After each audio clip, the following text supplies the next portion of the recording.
You know, you're a Steph guy, Colin. Sounds good. All right, the Celtics, 8.5-point favorites against the Heat in tonight's Game 6 in Boston. With the win, Boston would punch their ticket to the finals for the first time since 2010. Prediction time, Shannon. What's the score tonight?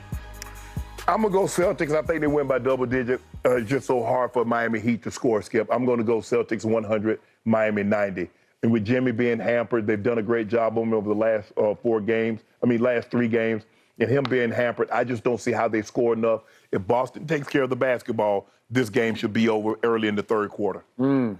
This game will be over in the first quarter because the final score is going to be 132-102 because Tyler Hero is again listed as questionable, which means he is out. And Jimmy Butler has gone Chris Paul over the last 3 games, as in Cliff Paul, as in nowhere to be found.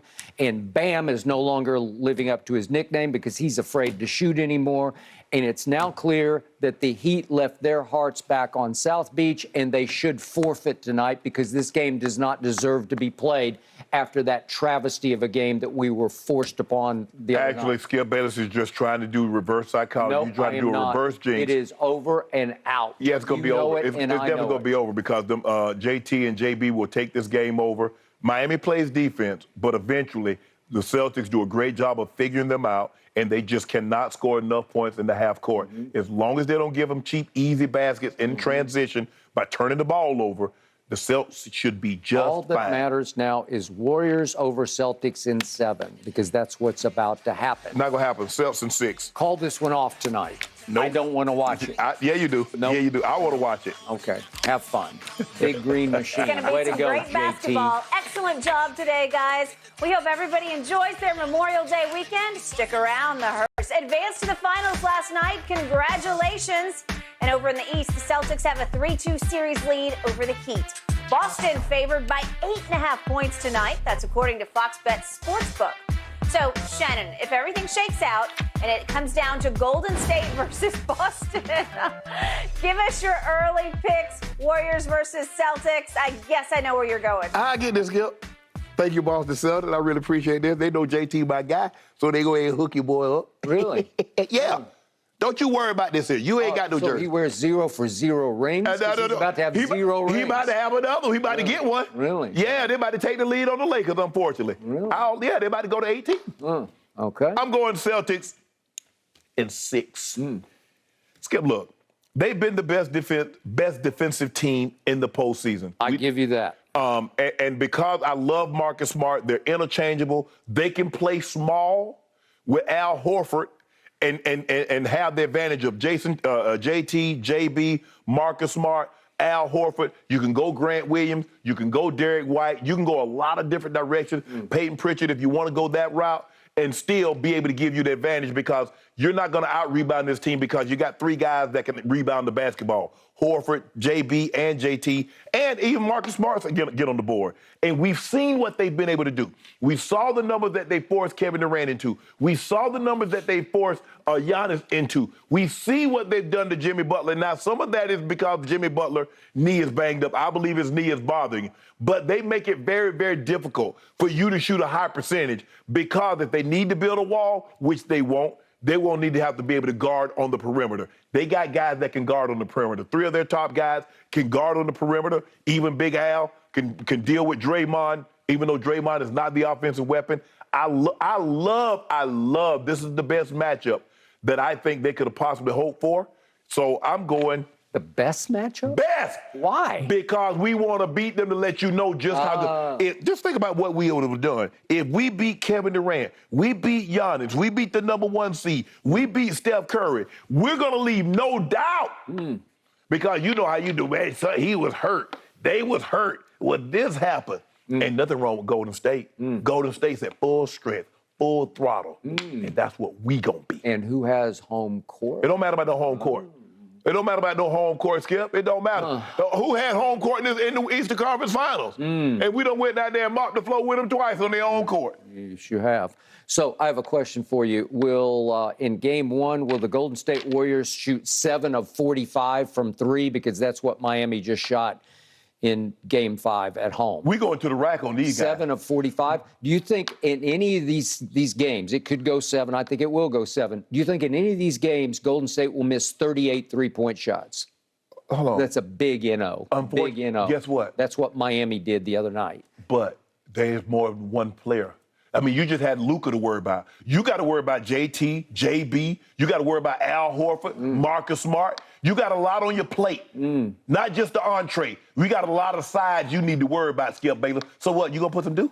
I mean, you up there talking. I'm talking big and bad. You talking big and bad, but you about to be down 8 cases in this series right here. Well, here's what I got. I got Golden State in 7 games because Game 7 will be in their new palace in San Francisco, and they will win it. And this is going to come down to, as most of these NBA playoff games do, 3-point shooting contest. Yeah. And I got to tell you, you give me a choice, I'll take the proven shooters in Golden State over the baby shooters, unproven, with the big. Oh, Jason Tatum ain't proven? No. First team All-NBA. He's the not only. at this level. He hasn't done this before. And he's doing it right now. You doing it before he's growing up right in front of your eyes. If you give me Steph Curry for games 1 through 6 from 3, and then you give me Klay Thompson in game 7 from 3, I got you. Hold on. After you just spent the first segment beating Steph Curry up. Well, I said I don't trust him at the highest level. Okay, that's the highest level. I got game 6 Klay. I'll have a game 7 Klay.